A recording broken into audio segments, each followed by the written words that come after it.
আসসালামু আলাইকুম নমস্কাৰ বন্ধু বান্ধৱীসকল আশা কৰোঁ আপোনালোকে ভালেই আছে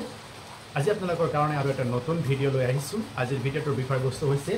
নমিনেশ্যন পেপাৰ আৰু RTI এয়া মোৰ ওচৰত আপোনালোকে চাই আছে the right to information act 2005 তথ্য জনাৰ অধিকাৰ আইন সদ্য সমাপ্ত পঞ্চায়ত নিৰ্বাচনত প্ৰতিদ্বন্দ্বিতা আগবঢ়োৱা ব্যক্তিসকলে নমিনেশ্যন পেপাৰ বিভাগীয় কৰ্তৃপক্ষৰ ওচৰত দাখিল কৰিছে সেই নমিনেশ্যন পেপাৰৰ লগত দাখিল কৰা কিছুমান তথ্য জানিবৰ কাৰণে বহুতে মানুহে মোক প্ৰশ্ন কৰি আছে সেইবোৰ জানিব পাৰিবনে নাই সেই আপোনালোকক জনাৰ কাৰণে এই ভিডিঅ'টো বনাইছোঁ আৰু এটি অনুৰোধ যদি চেনেলত নতুন আহিছে তে সাবস্ক্ৰাইব কৰিব ভিডিঅ'টো ভাল লাগিলে লাইক কমেণ্ট আৰু শ্বেয়াৰ কৰি দিব বন্ধুসকল যেহেতু পঞ্চায়ত নিৰ্বাচন সমাপ্ত হৈ গ'ল ইতিমধ্যে ৰিজাল্ট ঘোষণা কৰা হৈছে গতিকে এই নমিনেশ্যন পেপাৰৰ লগত প্ৰত্যেক কেণ্ডিডেটে কিছুমান ইম্পৰ্টেণ্ট কাগজ কিছুমান ইনফৰমেশ্যন জমা দিছে যেনেকুৱা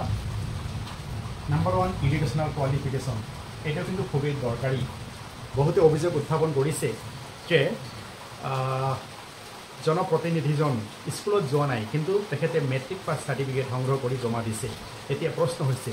মেট্ৰিক পাছ বা এডুকেশ্যনেল কোৱালিফিকেশ্যন চাৰ্টিফিকেটটো অসম নে অসমৰ বাহিৰৰ পৰা আনিছে সেই বস্তুটো সচেতন ৰাইজসকলে জনা দৰকাৰ যাৰ কাৰণে আপোনালোকে RTI এপ্লিকেশ্যন কৰাৰ সময়ত এডুকেশ্যনেল কোৱালিফিকেশ্যন ডকুমেণ্টছটো আপোনালোকে বিচাৰিব ছেকেণ্ড চাইল্ড মেৰিজ এফিডেভিট এখন জমা দিছে বাল্য বিবাহৰ লগত জড়িত হয় নে নাই এই সন্দৰ্ভত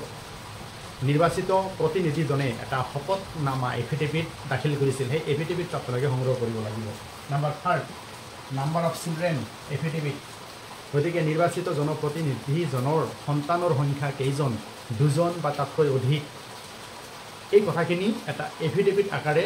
লিখি জমা দিছে কিন্তু কোনো ধৰণৰ ডকুমেণ্টছ কিন্তু জমা দিয়া নাই তাৰমানে ডকুমেণ্টছ বিচৰা নাই যাৰ কাৰণে জমা দিয়া নাই গতিকে এফিডেভিট নাম্বাৰ অফ চিলড্ৰেন সন্তানৰ সংখ্যা কেইজন দুজন বা তিনিজন বা নাই এই সন্দৰ্ভত এফিডেভিটত উল্লেখ কৰিছে গতিকে সেই এফিডেভিটটো আপোনালোকে তথ্য জনাৰ অধিকাৰ আইনৰ অধীনত আপোনালোকে বিচাৰিব লাগিব তাৰপিছত এই তিনিখন ডকুমেণ্টছেই খুবেই গুৰুত্বপূৰ্ণ তাৰপিছত এতিয়া আপোনালোকে আইনৰ কোনটো ধাৰা অনুযায়ী আপোনালোকে তথ্য বিচাৰিব গতিকে তথ্য জনাৰ অধিকাৰ আইনৰ ধাৰা section 6 clause 1 of the RTI Act 2005 এই ধাৰাৰ অধীনত আপুনি তথ্য বিচাৰিব লাগিব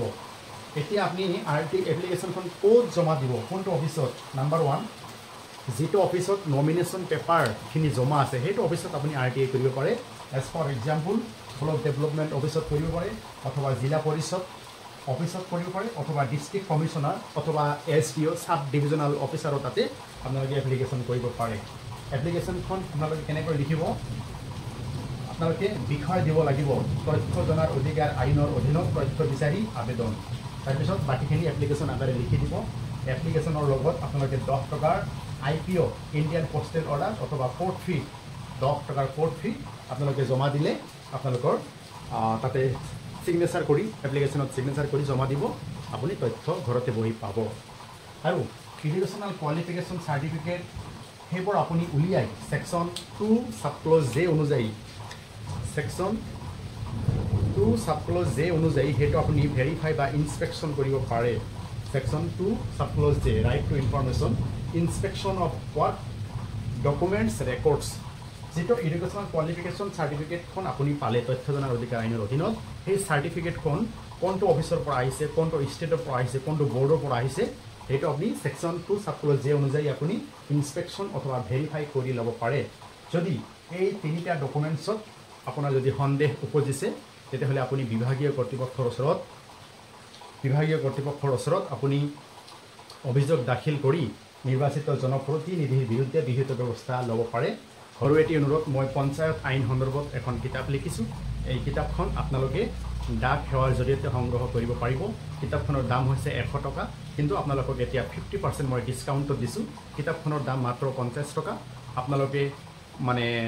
পোষ্টেল খৰচ আৰু 50 টকা দিব লাগিব আপোনালোকে সৰ্বমুঠ 100 টকা দিলে আপোনালোকৰ এড্ৰেছত মই কিতাপখন পঠাই দিব পাৰিম ধন্যবাদ হেভ এ নাইস ডে